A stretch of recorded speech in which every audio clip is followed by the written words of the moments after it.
Type S hydrated lime is a common construction lime that can be found in any building supply store or masonry yard. To make lime putty, you will need to mix this lime with the distilled water. You'll need to use distilled water for its purity and absence of salts.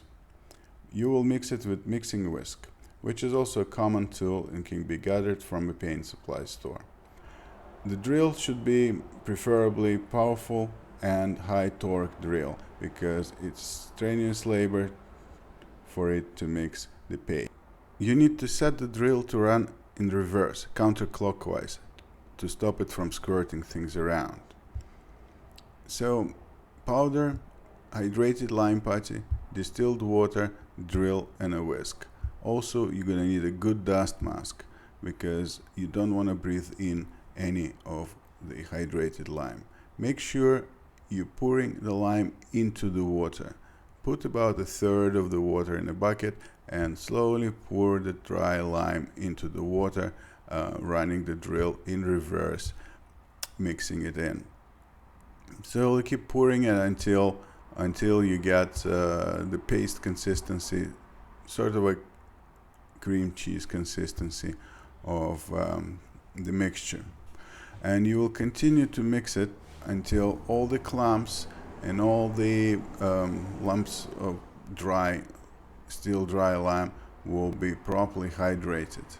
The resulted lime putty will be of inferior to Fresco quality because construction lime are made out of Dolomitic lime and has a really high content of magnesium plus some other additives that makes it easier to work with for the construction, but is very, very bad for the actual fresco painting.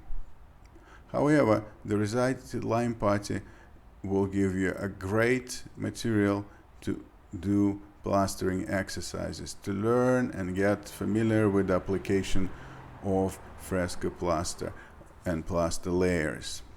So for mixing and training purposes, that's the ideal material because it's very, very inexpensive. Also, you can try some painting on it.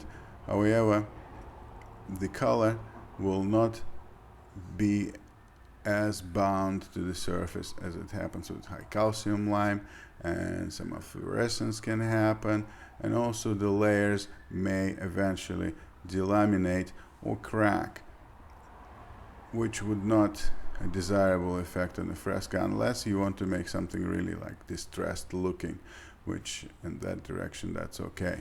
However, it is really an ideal material to practice the application and to learn the best ways, or get used to the applying plaster. For that, this is a great material. So you keep mixing it, keep whisking it. There isn't a really set clock like with everything in fresco. The longer you mix, the better result you will receive. It's all in putting effort in there. However, it's fairly fast. As you can see in this video, it didn't take us longer than 10 minutes to do all that. Actually, it's probably about 5.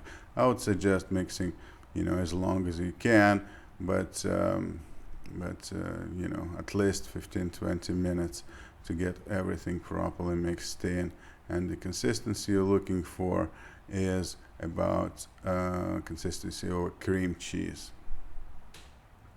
As you can see right there, it's more or less a paste, and it's quite even, so you don't see any clumps. So that means that we're just about ready to go to the next step, which is reslaking.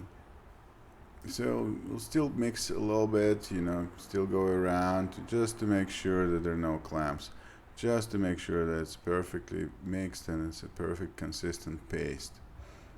So to go a few more times. So when I'm done, take the tile out. You can't use this lime right away, or let's say you shouldn't use it right away. What you need to do with that is you need to give time for the lime in the mix to swell, or in other words, reslake it.